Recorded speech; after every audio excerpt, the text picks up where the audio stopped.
Olá, caros alunos, aqui quem fala é o professor Thiago Meneghel. Bem-vindos à nossa segunda videoaula da disciplina de Administração para Engenharia.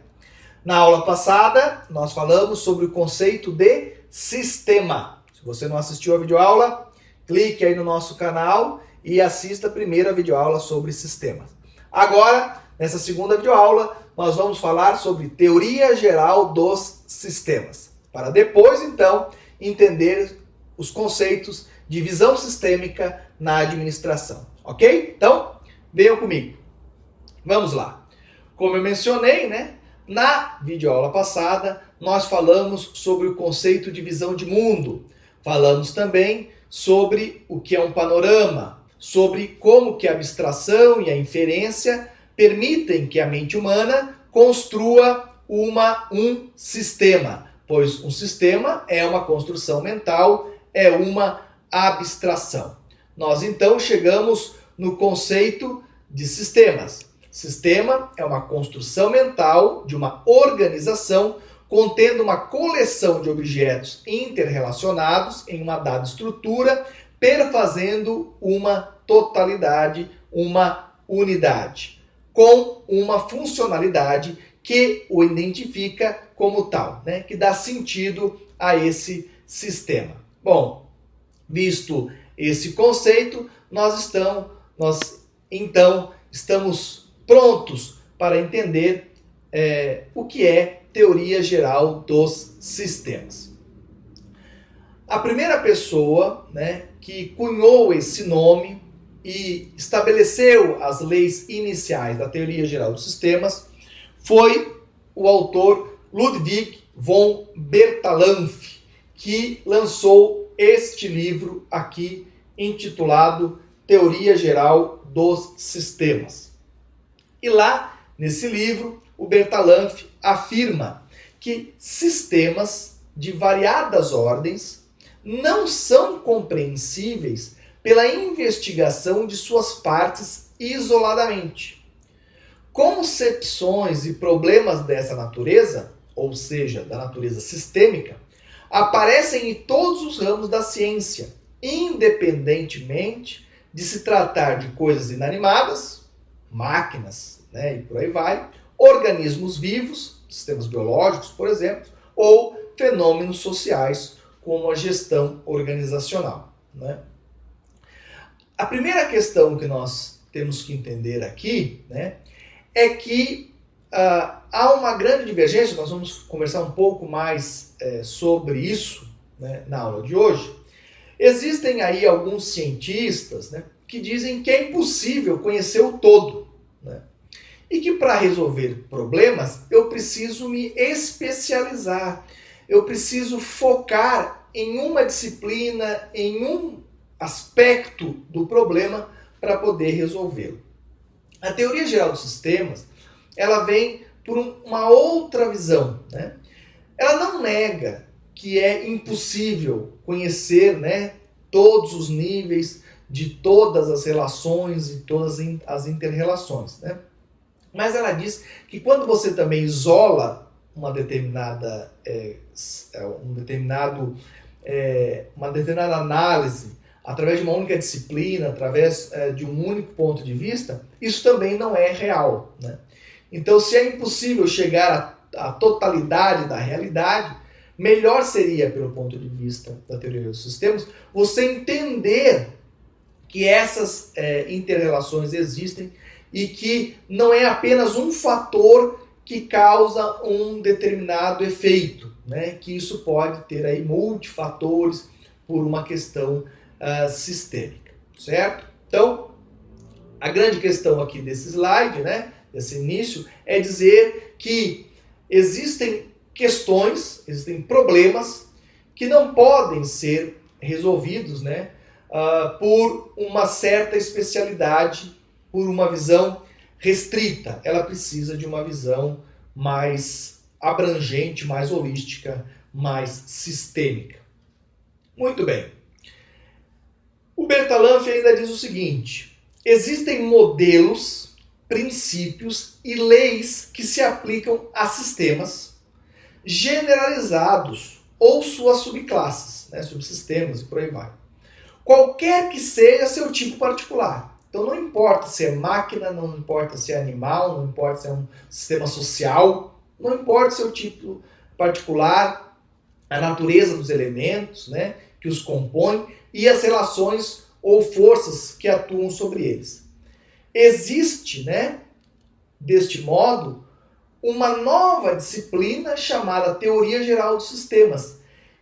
E qual é o conteúdo dessa disciplina? É justamente as leis, as regras que podem ser aplicadas a todos os sistemas de forma geral. A todas aquelas unidades que o ser humano, através da abstração, consegue identificar que tem elementos interrelacionados que formam um todo e que então é um sistema, né? A teoria geral dos sistemas é então o estudo dessas relações e que tenta não analisar cada um dos sistemas, porque aí não seria uma teoria geral, né? Mas que tenta criar regras e leis, né, que possam ser colocados, né, e podem ajudar a resolver os problemas sistêmicos. Muito bem.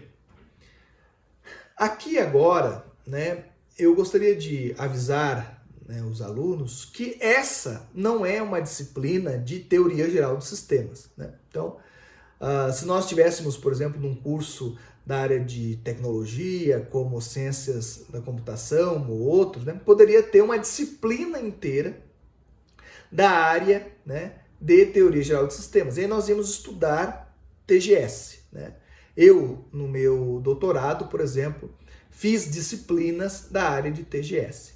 Aqui, nós não temos essa possibilidade, né? Eu só estou querendo que vocês saibam do que se trata TGS e qual é o conceito de sistemas para que a gente possa depois falar sobre visão sistêmica, né? Então, eu só vou agora mencionar algumas questões que a gente estuda lá na TGS para vocês entenderem melhor do que eu estou falando quando eu falo de regras e de leis que podem ser aplicadas a todos os sistemas, né? Mas eu não vou poder explicar cada um e entrar, né? Porque praticamente cada um desses seria uma aula e por aí vai, ok? Então, vamos lá. Por exemplos de características de todos os sistemas, independente se são sistemas biológicos, sistemas inanimados, sociais e por aí vai, né? Todo sistema ele tem uma fronteira, um ambiente e um observador, né? Então, se você constitui um sistema mental, né, e todo sistema é construído na mente, existe uma fronteira, um lugar onde você diz, aqui termina o meu sistema, né? Meu sistema vai daqui até ali, né? Então, lembram lá da aula passada, quando a gente deu o exemplo lá do gato, né? Então a gente sabe, né, a pele do gato, o pelo do gato, né, os olhos ali, a orelha, enfim, né, ali é a fronteira. Da pele do gato para dentro é gato. Da pele, do pelo do gato para fora não é mais gato, né? Então existe uma fronteira que determina, né, o que é o sistema e o que é o ambiente. O ambiente é justamente o local, né, o contexto onde esse sistema está inserido, correto? E existe sempre o observador, que é quem, né, construiu mentalmente esse sistema. Existem níveis do sistema, né? Então existe o supersistema, o sistema e o subsistema. Vamos de novo usar o exemplo do gato lá da aula passada, né? Naquele exemplo, o gato era o nosso sistema. Os subsistemas, né, eram ali sistema respiratório, sistema cardíaco do gato, sistema nervoso do gato, isso eram subsistemas, né? E a ninhada, né, ou a floresta, se o gato fosse um gato silvestre, né, que também nós consideramos como considerado ambiente, mas também a gente consegue construir um outro sistema, né, é um supersistema. É um supersistema onde tem um sistema inserido e dentro desse sistema existem subsistemas. Se nós não pegarmos o gato, mas pegarmos o sistema respiratório do gato, aí o sistema respiratório passa a ser o nosso sistema. Quais são os subsistemas? O pulmão do gato, né? Porque o pulmão também pode ser considerado um sistema, né? São várias células que se interrelacionam, gerando uma unidade chamada pulmão, né? Ali tem outras, né? Então, passa a ser o subsistema, cada órgão ali que compõe o sistema. E o supersistema passa a ser o gato, né? Porque o sistema respiratório está dentro do supersistema gato, ok? Então, esses são os níveis do sistema. Como que um sistema se constrói, né? Ele pode ser emergente ou pode ser teleológico, né? O teleológico é quando ele é planejado para ser um sistema, né? A gente usa muito a palavra sistema, né, para falar de sistemas computacionais, né? Um sistema computacional é um sistema teleológico. Ele primeiro é planejado na mente e depois constituído, né? Um sistema emergente, né, é algo que brotou naturalmente sem ser planejado. Temos aí, por exemplo, né, o exemplo do gato que nós estamos utilizando, né? E que depois a mente humana, olhando para aquilo que já existe, constitui a partir dali um sistema. Ok? Muito bem. Sobre trocas com o ambiente. O sistema ele pode ser aberto ou pode ser fechado. Ele é aberto quando, através da fronteira, ele estabelece trocas de energia ou de informação, enfim, com o ambiente. Ele é fechado quando não há troca com o ambiente, né? Sistemas fechados tendem ao colapso, mas essa é uma outra questão. A estrutura do sistema. Todo sistema tem uma estrutura, uma forma de organização, né, dos seus elementos e por aí vai, né? Essa estrutura tem também várias características que podem ser aí definidas como, de certa forma, padronizadas entre os sistemas, né? Essa estrutura, ela muda, ou ela pode mudar ao longo do tempo. Quando essa estrutura muda, a gente chama de mudança de estado do sistema, né? Então, ao longo do tempo, o sistema ele pode ir mudando de estado, certo? E aí existe um outro conceito da teoria geral de sistemas, que é o acoplamento estrutural, né? O acoplamento estrutural é a relação, quando o sistema é aberto, e também às vezes quando ele é fechado, quando ele entra em colapso, mas a princípio quando ele é aberto, essa relação entre o sistema e o ambiente através da fronteira, né? Quando há mudança de estado, seja no ambiente ou seja no sistema, através do acoplamento estrutural, um pode interferir no outro. Então, uma mudança de estado no sistema pode gerar uma mudança de estado do ambiente e por aí afora, né? Como a gente está usando muito aqui o termo ambiente, né? Eu estou me lembrando, inclusive, da situação em que o planeta se encontra hoje, né? Aquecimento global, devastação e aumento aí das intempéries do tempo e tudo aí que a gente está vendo com o meio ambiente, né? O que aconteceu? Vários sistemas, né, ou subsistemas, né, mudaram de estado ao longo do tempo e criaram, através do acoplamento estrutural, uma mudança no ambiente, né? Essa mudança no ambiente, né, está mudando a estrutura, né, e o estado do ambiente. Então está aumentando a temperatura, a temperatura do oceano está aumentando, os corais, em virtude disso, estão morrendo, enfim. E aí você começa a ter problemas para os sistemas que geraram essa mudança no ambiente, né? Então, esse acoplamento estrutural cria justamente essa relação, né, de que se você muda um sistema, isso influencia nos demais sistemas e vai criando essa interferência, né, e respostas de cada sistema. Ok? Como eu disse para vocês, eu não tenho aqui, né, o interesse de me aprofundar, mas de que vocês entendam quando eu falo de leis e regras que podem ser aplicadas tanto a máquinas, como a sistemas biológicos, como a sistemas sociais. Como pode isso? Bom, todas essas características, esses conceitos que eu falei nesse slide, são aplicados a qualquer um deles, ok? Muito bem. Então, nós vamos falar um pouquinho aí, né, de disciplinaridade e de interdisciplinaridade, né? Que tem aí muita relação aí com TGS e com cartesianismo, né, lá de René Descartes. Bom, o Bosco, ele diz o seguinte: constatou-se que determinados problemas complexos não poderiam ser solucionados com métodos oriundos de uma única disciplina. Nesse caso, um problema complexo exigiria a participação de competências adquiridas em mais de uma disciplina ou uma espécie de diálogo entre métodos de mais de uma disciplina. Bom, então, vocês estão vendo aí algumas bolinhas coloridas, né? Vocês veem que essas bolinhas, elas têm cores, né? Vermelho, amarelo, azul, né? Vocês percebem que realmente existe aí um local que concentra amarelo, um local que concentra vermelho, mas que uma parte está conectada à outra, né?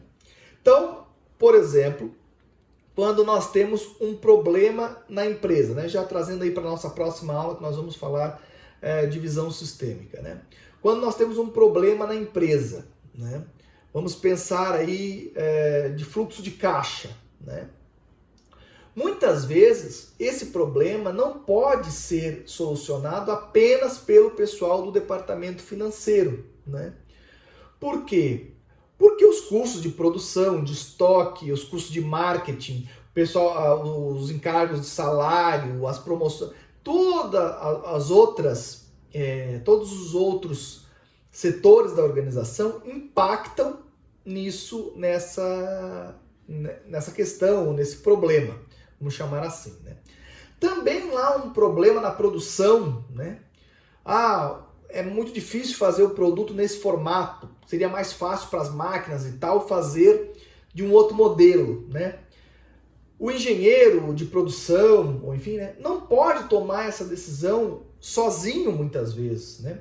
Porque o formato do produto impacta na sua usabilidade, né? De questões mercadológicas, questões de logística, questões de insumo que vai ter que ser comprado e por aí vai, né?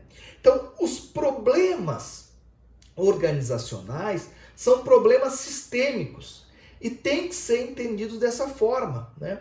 Uma decisão tomada por um setor isoladamente vai impactando em cascata nos demais, né?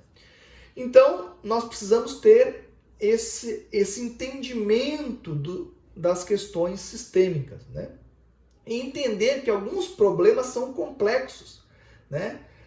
E não podem ser resolvidos por um único ponto de vista, seja da engenharia, seja da gestão, seja da economia, né? Seja da gestão de pessoas, da psicologia, ou por aí vai, certo? A soma das partes, né? A soma das partes, ela precisa ser feita com cuidado, né? Para dar um todo satisfatório, né? Porque às vezes um ponto de vista não enxerga todos os envolvimentos, né, que podem ter aí, né, através de uma visão cartesiana. A visão cartesiana é aquela que busca sempre a especialidade, sempre o recorte, para poder, né, ser mais profundo o conhecimento, né? Então, mudando um pouco aqui, né, de exemplo, vamos pensar no médico, né? Então você tem um médico que é o clínico generalista, né? Ele, a princípio, analisa aí praticamente o paciente por completo.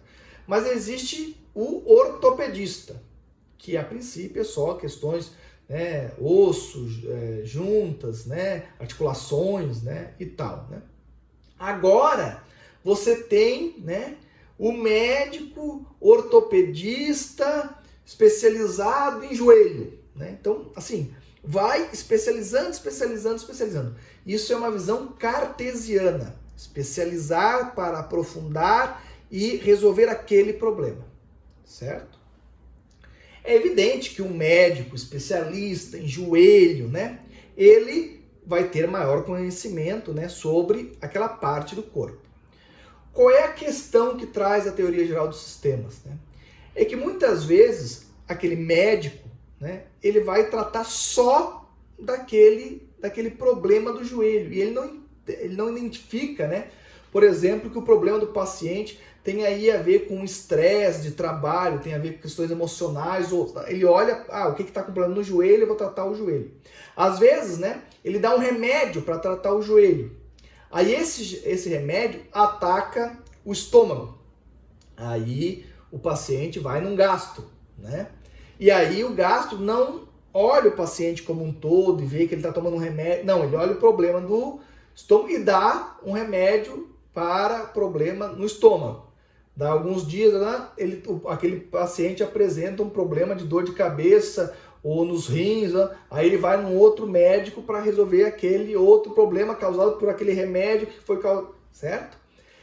Quando a gente analisa só as partes e não enxerga o todo, nós estamos sendo cartesianos, nós estamos sendo disciplinares, né? Nós estamos sendo especialistas. Quando nós olhamos o todo, tentamos enxergar as inter-relações das partes, nós estamos indo por uma visão sistêmica, nós estamos levando em consideração o sistema, a teoria geral dos sistemas, ok? Muito bem. Discutido isso, nós vamos falar do Capra, né? O Capra já é um cientista dos nossos tempos, né? Um cientista moderno, e ele diz num livro chamado A Teia da Vida que se tudo está conectado com tudo ou mais, como podemos esperar entender alguma coisa? Será que temos condições de entender o todo realmente, né? Quando uma empresa quebra, né, fale, logo vem alguém e diz assim, foi por causa disso, né? E dá uma razão, né? Será que realmente foi por aquela razão? Né? Claro que aquela razão pode ter contribuído. Mas o que leva uma empresa a falir, né, são muitas questões, né, do ambiente onde ela está inserida, de concorrência, de possibilidade ou não de financiamento, de capacidade de gestão, de motivação de funcionários, de existência ou não de produtos substitutos, de custos de insumo, enfim, é uma complexidade gigantesca que dificulta realmente a gente entender quais foram todas as relações que levaram a um determinado problema, a um determinado efeito, né? Uma vez que todos os fenômenos naturais estão, em última análise, interconectados, para explicar qualquer um deles, precisamos entender todos os outros, o que é obviamente impossível. O que torna possível converter a abordagem sistêmica numa ciência é a descoberta de que há conhecimento aproximado. Então, mesmo entendendo, né, que o que pode ter levado uma empresa à falência são muitos e muitos fatores, eu posso, através da teoria geral dos sistemas, tentar entender quais foram os principais. O velho paradigma baseia-se na crença cartesiana, na certeza do conhecimento científico, na certeza que nós vamos descobrir a verdade que não pode ser de forma alguma refutada, né? Que é uma verdade que não gera dúvidas, né? A teoria do sistema não acredita muito nisso, né?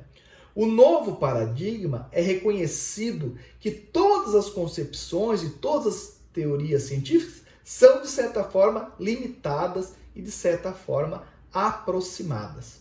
Quanto mais nós tivermos a evolução das tecnologias e das ciências, mais nós vamos descobrir, né? Apesar de que hoje a gente acha que a gente sabe sobre o que é DNA, sobre o que é uma célula, do que são, né? Com o passar do tempo, com a evolução da ciência e das tecnologias, nós vamos ver que sempre há mais o que descobrir. A ciência nunca pode fornecer uma compreensão completa e definitiva, mas nós podemos nos aproximar o máximo possível. Tá ok, gente? Era isso que eu gostaria de conversar com vocês sobre teoria geral dos sistemas. E agora eu vou deixar aí uma tarefa para vocês. Vocês devem assistir um vídeo no YouTube, 5 minutos, eu vou deixar o link para vocês, que chama Como os Lobos Mudam os Rios. E aí eu queria que vocês escrevessem um pequeno texto, cerca de 30 linhas, falando aí sobre sistemas, sobre teoria geral dos sistemas e sobre o vídeo. Então eu queria que, com base no exemplo do vídeo, com aquilo que vai ser falado no documentário de 5 minutos, vocês escrevessem um texto dizendo o que é um sistema, o que é a teoria geral dos sistemas, né? Então, por que os lobos mudam os rios, né? E como que isso tem relação com a teoria geral dos sistemas. Era isso. Muito obrigado pela atenção de vocês. Temos um encontro marcado na próxima semana para falarmos mais sobre visão sistêmica na administração organizacional. Era isso. Um grande abraço. Tchau, tchau.